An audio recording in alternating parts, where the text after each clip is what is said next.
na birthday. Ay, sa amin yun yung dalagan-dalaga na eh. Kung bagay, pwede na mag-asawa. Ganun nga. Ganun eh.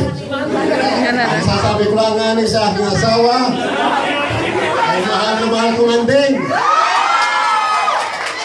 At yun ay siguro habang kami nabubuhay ay ganito yun. Kahit ako ay sinasabing maghanap, ako hindi pwede sa asawa yan. Basta